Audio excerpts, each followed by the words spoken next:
ભાવનગર જિલ્લાના મહુવા તાલુકાના દરિયા કિનારે આવેલું ગામ ઊંચા કોટડા, જે ગઢ કોટડાના નામે પણ પ્રસિદ્ધ છે.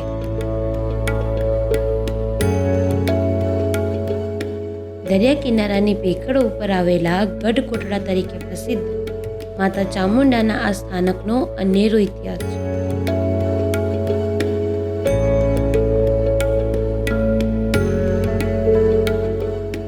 ગોહિલવાડના શક્તિ તીર્થોમાં સૌથી ઉચ્ચ સ્થાન ધરાવતા ઊંચા કોટડાવાડીમાં ચામુંડાનું દેવસ્થાન વિશેષ મહિમા ધરાવે છે.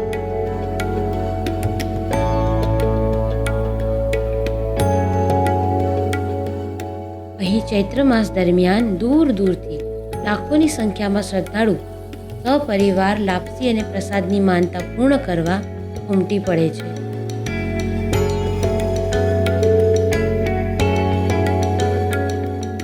માતાજી ઉપર અનન્ય શ્રદ્ધા અને ભાવ સાથે દર્શનાર્થી શ્રદ્ધાળુઓનો 12 માસ અવિરત પ્રવાહ વહેતો જ રહે છે.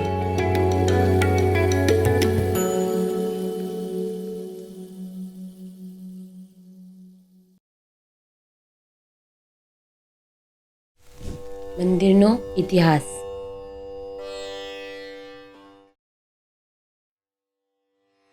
લોકવાયકા પ્રમાણે વર્ષો પહેલા મારવાડમાં જહાજી ભીલ અને તેમના પત્ની વાલબાઈ કુળદેવીમાં ચામુંડાની ભક્તિ ભાવથી પૂજાપાઠ કરતા હતા.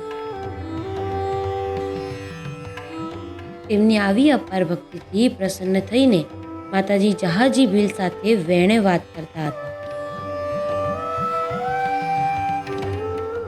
સમય જતાં મારવાડની ધરતીમાં 3 વર્ષ દુકાળ પડ્યો, ત્યારે જહાજીને માલઢોરની ચિંતા થવા લાગી. તેમણે પોતાની કુળદેવી માં ચામુંડાને પ્રાર્થના કરી. પરિણામે ચામુંડા માતાજીએ જહાજી ભીલના સ્વપ્નમાં આવીને કહ્યું કે તારી પત્નીને લઈને માલઢોર સાથે ગોહિલવાડ તરફ પ્રયાણ કર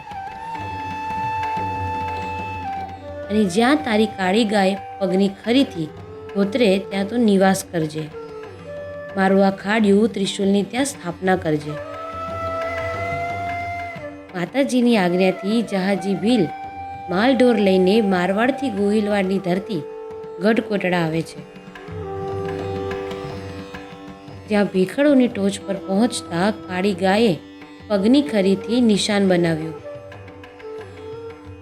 આ જગ્યાએ જસા ભીલે દરિયાકાંઠે આવેલા ઊંચા કોટડા ગામે વસવાટ કર્યો અને માતાજીની નિત્ય પૂજા અર્ચના કરવા લાગ્યા.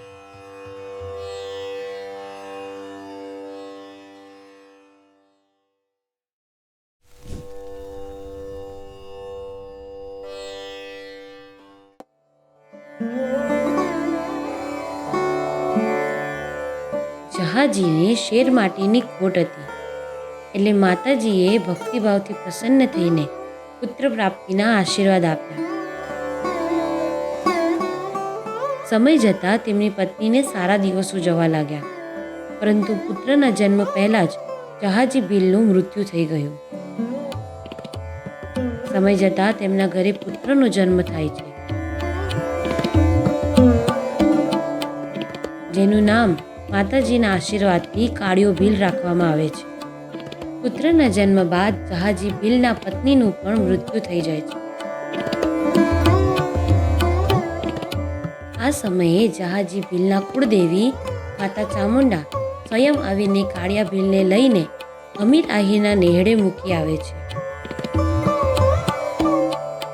નાનપણથી જ કાળિયા ભીલની સાથે માતાજી વેણે વાતો કરીને ડગલે પગલે તેનું રક્ષણ કરતા હતા. અમીર આહીર આશ્રય ધર્મનું પાલન કરીને કાળિયા ભીલને મોટો કરે છે.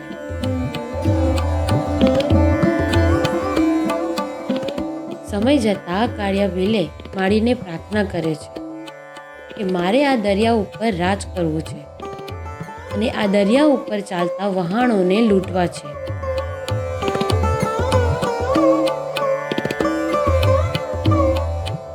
ત્યારે માતાજી તેને પ્રસન્ન થઈને કહે છે કે હે કાળિયા, તું આ વહાણો લૂંટે તો ભલે લૂંટે, પણ યાદ રાખજે ખાલી અધર્મીઓના વહાણ જ લૂંટાવા જોઈએ.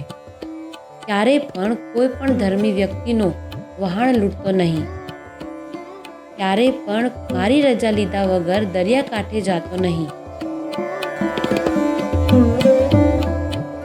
આમ કરતાં કરતાં કાળિયો ભીલ માતાજીની રજા લઈને ઘણા બધા વહાણો લૂંટે છે અને આ લૂંટેલો માલ બધો કોઠીમાં રાખે છે. એક વખત કાળિયો ભીલ દરિયામાં વહાણ લૂંટવા જઈ રહ્યો છે અને માતાજીની રજા માંગે છે, પરંતુ માતાજી તેને જવાની ના પાડે છે.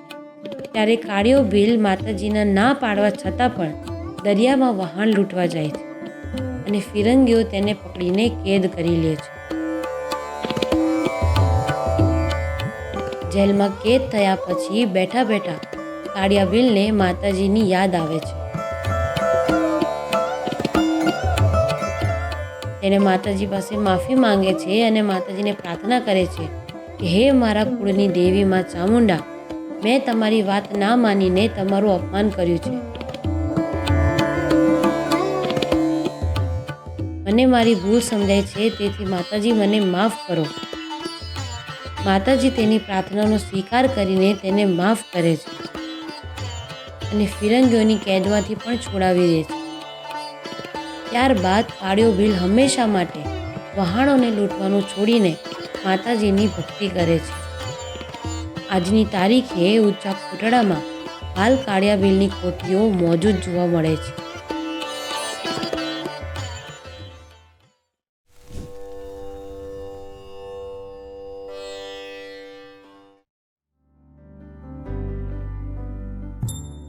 એક એવી પણ લોક માન્યતા છે કે વર્ષો પહેલા ખાંડિયા અને ત્રિશુલ 15 દિવસ ચોટીલાના ડુંગરે અને 15 દિવસ ઊંચા કોટડા માતાજીએ રહેતું હતું.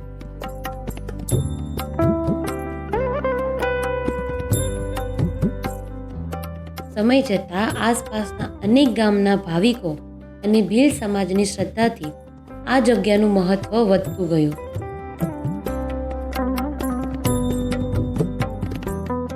શ્રદ્ધાળુઓની મનોકામના પૂર્ણ થતાં તેઓ આ સ્થાનકે આસ્થાપૂર્વક નૈવેદ્ય, લાપસી, ખીચડી, પ્રસાદ કરવા માટે આવવા લાગ્યા અને આ જ કારણથી આ મંદિરનું મહત્વ ચારો તરફ વૃદ્ધિ પામવા લાગ્યું.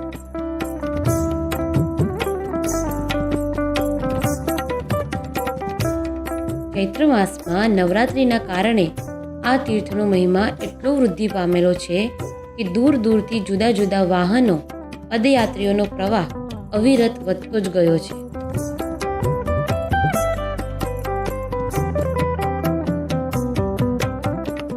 અને આ જ કારણથી ત્યાંના સ્થાનિક આગેવાનો અને સેવક સમુદાય દ્વારા શ્રી ચામુંડા શક્તિપીઠ ઊંચા કોટડા વ્યવસ્થા મંડળ બનાવીને આ સ્થાનકનો જીર્ણોદ્ધાર કરાવી પુરાતન સ્થાનક જાળવી રાખીને બાજુમાં ભવ્ય મંદિર, યજ્ઞશાળા, ભોજનશાળા, યાત્રિક ઉતારા સહિત અનેક વિવિધ સુવિધાઓ ઊભી કરવામાં આવી છે.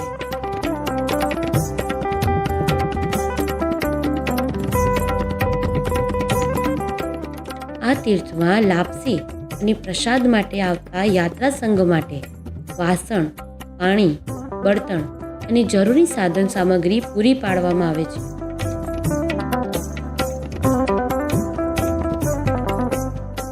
તેમજ અહીં સંસ્થા દ્વારા તમામ યાત્રિકો માટે કોઈપણ જાતના ભેદભાવ વિના સાર્વજનિક ભોજન પ્રસાદની કાયમી વ્યવસ્થા પણ ઊભી કરાઈ છે.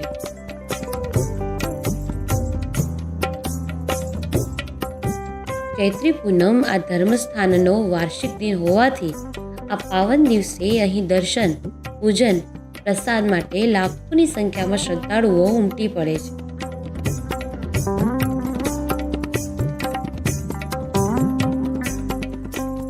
આજુબાજુના ગામડામાંથી માતાજીની સેવા કરવા માટે સેવા મંડળો પોતાની ઈચ્છાથી વિનામૂલ્યે સેવા કરવા માટે પહોંચી જાય છે. અહીં આવેલા યાત્રિકોને મહેમાનની જેમ સાચવે છે. તો મિત્રો, આ હતો શ્રી ચામુંડા માતાજી મંદિર ઊંચા કોટડાનો ઇતિહાસ. તો આવા અનેક વિડીયો જોવા માટે જોડાવો અમારી ચેનલ સાથે.